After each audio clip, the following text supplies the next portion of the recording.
Hello again. Time for part 5 of my little video series.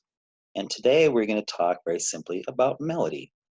The reason we're going to talk about this is because when you play things, I want you to have like a little keener ear when you're listening to things.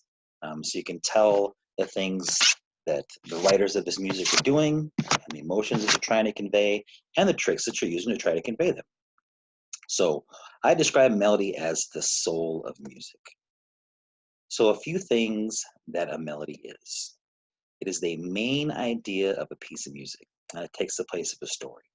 For any of you that watch movies, you can tell characters have themes, and when you hear that theme, you know the character is entering, or you know the situation is dire in a movie by the way a melody sounds. And a lot of these concepts I liken back to movies because it's a very easy way to describe things. So, a melody is how you recognize a song. If I start humming Happy Birthday, you know, oh, that's the melody to Happy Birthday, or Twinkle, Twinkle, Little Star. Melody is horizontal. When you think of the word horizontal, you think of the horizon that a ship sees as it sails. That is the line between the earth and the sky. Melody is a linear progression, meaning it moves in a line. It is a progression of sound, meaning there is one note in front of the other. It is a succession of pitches with a recognizable shape. This shape is called a contour. This succession of notes also implies a key, which we discussed in keys and key signatures. So if my melody uses the notes of an A major scale, this implies the key of A major. Melody is influenced by what it is written for. So if it is a celebration or a fanfare, you will have joyous music. If it's a lullaby, you'll have quiet, soft music. Requiem is usually written in honor of someone who's passed away. Then you have dramatic melodies, melodies written as a prayer, and things like that. Melodies are influenced by the purpose for which they're written. So vocal melodies are different than instrumental melodies. Tuba melodies are different than flute melodies. Some melodies are written for solos, some were written for multiple voices, etc. So melody is influenced by the medium, meaning what it is written for. Melody is a study in both pitch and rhythm. So the interaction between the two is what gives melody its motion and its meaning. Melodies will have pitch and have rhythm. The rising and falling contours, melodies have peaks and climaxes. They have tension and the release of tension. If you think about a melody, if you connect the notes of a melody with a line, you'll see it has ups and downs. It'll have places where it stops. It'll have places where it gets faster. And melody is almost always inseparable from rhythm, from meter, which is your time signatures, and harmonies. Harmonies have a very special relationship to melody, and we will actually discuss that in the last video that I showed you. Okay, the history of melody. Melodies have existed forever, even before scales and things like that. Cultures had their version of melody. Even if you look at, like Asian music, their melodies sound different to us and aren't based necessarily on a scale, but they are still melodies. It comes from a Greek word meaning voice, singer, or song. Melodies existed before scales, but for us, they have their roots in major scales. They are the grammar of melody. So if we understand how melodies are written and how they're played, we can understand lots of things about the music better. If you compare them to sentence structure, they are the sentences. And beautiful melodies vary from culture to culture. So they are subjective. Now, what does subjective mean? That means what is beautiful to you might not be beautiful to another person from a different culture, another person from a different place, another person from a different time, and even between you and I. Music that I like and find pleasing, you might not like. That is subjective. The saying goes, beauty is in the eye of the beholder, and it is that case with melody. So some of the characteristics of melody, they all have certain things that we can examine and gather information to compare them to other musical characteristics and discuss the characteristics of that certain melody. Some features are intangible and connected to our own personal taste, meaning, again, we don't know why we feel the way we do, we just do. Sometimes you can hear a melody that's beautiful and it'll make you cry, or sometimes you hear something that's tense and that'll make you feel a certain way. And maybe you don't know why, and that's what the word intangible means. Like, I can't touch it, I can't quite put my finger on it, but I like it for some reason.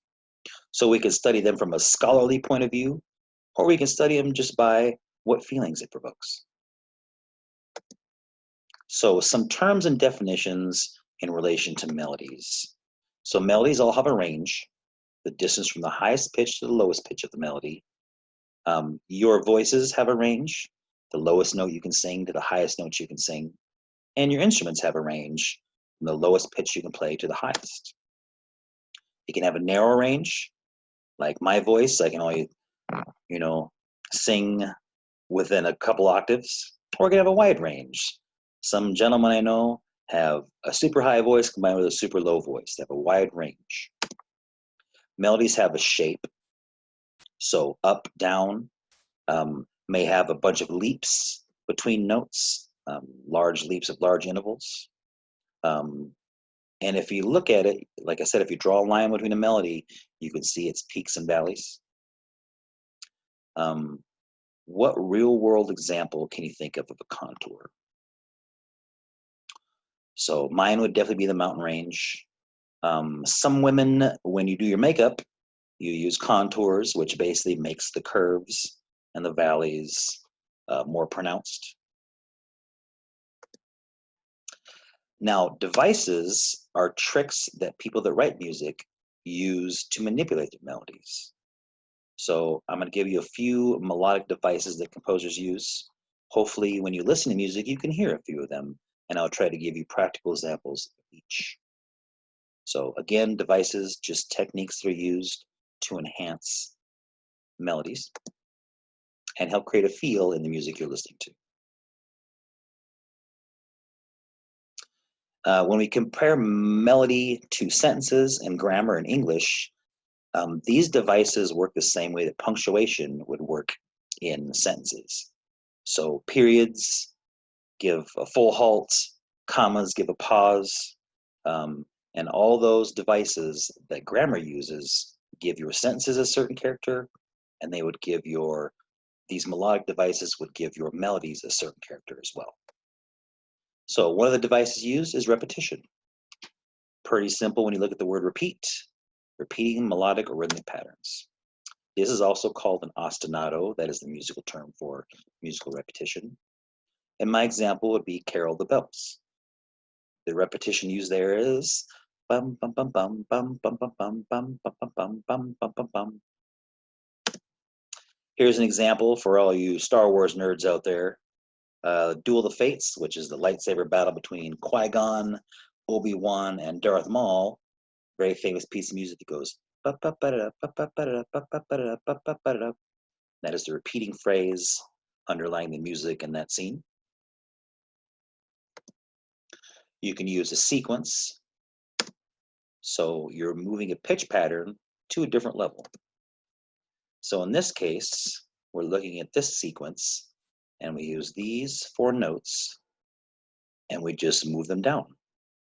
The whole pattern, we move down, and the whole sequence, we move down.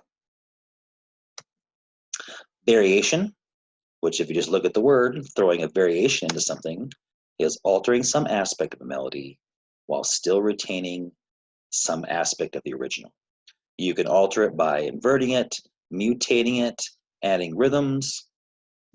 In this case, our variation on America, which we all know, My Country 'Tis of Thee, there's the basic melody, and Here is a variation which uses a rhythmic variation.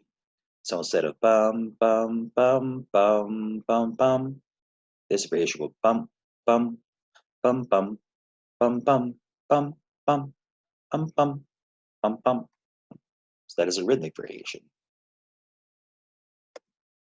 Retrograde is an interesting word. Retrograde means to move backwards. Goes either into astrology, I'll say Mercury's in retrograde. It looks like it's moving backwards through the sky. For composers, reading a melody from back to front is retrograde. Beginning with the last note and ending with the first. So here's your melody going forward. And down here, we're just going to rewrite this melody instead, starting from the end note, going this way. If we compare these two, this is in retrograde. Kind of a mathematical thing in music. So a motif is probably the most important thing in melody. It is a short melodic or rhythmic figure that reoccurs through a composition. And we're going to use Beethoven's Fifth as an example. This rhythm right here, bum bum bum bum, bum bum bum bum. If you listen to the complete piece of music, that motif is all over the place.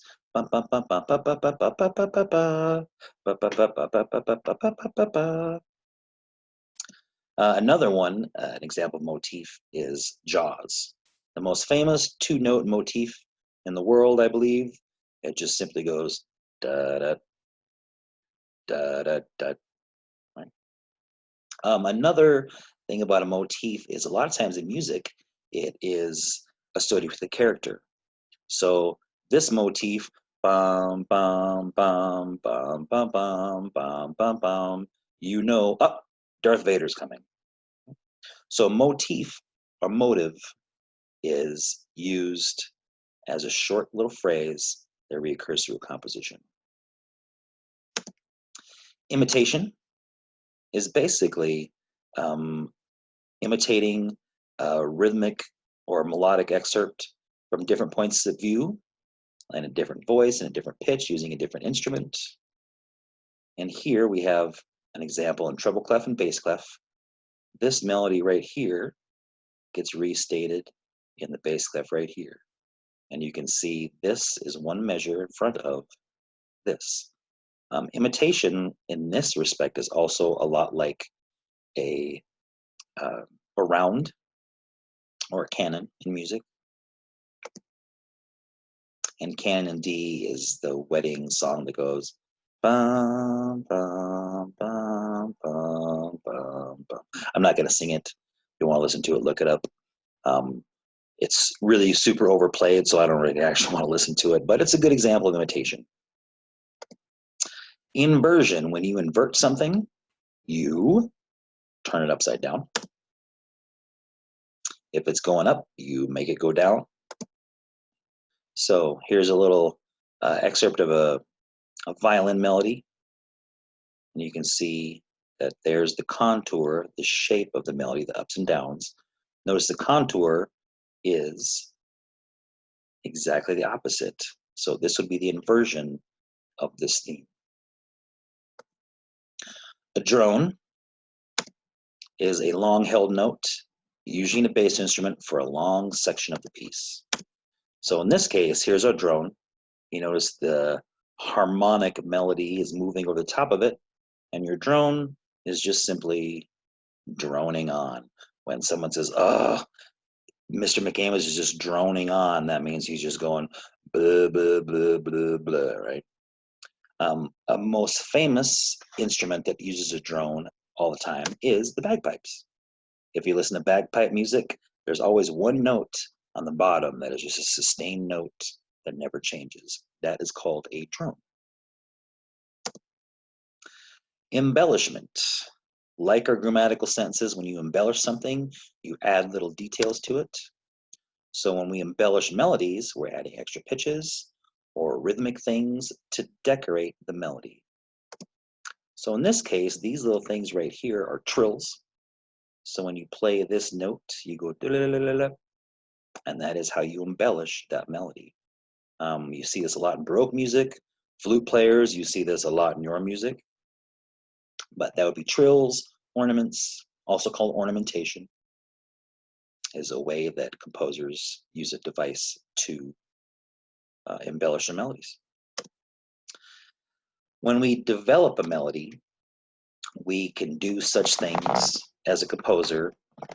We can fragment the melody, we can extend it, we can contract it, we can rearrange it, we can modulate to different keys, we can combine it with other melodies or other new material. We can change some of the aspects like the harmony, the dynamics and articulation, how we organize it, and we can even deviate from the key that we're playing in to a different key. In jazz music, it's called sidestepping. And when we develop melodies, when we analyze them, that is a very important part of analyzing the form of a piece or the order that things go in to tell what kind of piece it is. We won't get into form. Those of you that are going to take my music appreciation class, we talk about it a little bit more. And I'm going to leave you with a few melody quotes. Now, while you guys are reading these, and I suggest you do because they're somewhat inspirational and they're kind of neat when you think about them. But since we're talking about melody, to get credit for watching this video, what I want you to do is, in the comments, comment your name and your favorite song. And your favorite song, of course, would include a melody, so you can think about it that way as you're watching this. So I hope you guys aren't too terribly bored not having school. Hopefully you're busy, but not too busy. And hopefully you've read these and found some inspiration, especially these bottom three are kind of interesting. You can pause them to read them if you are so inclined. But as usual, I hope you guys are being safe and washing your hands and learning lots of new stuff. And so as always, I'll see you one more video. It's a pretty complicated one, so that's coming up. Hope you guys are well. See you later.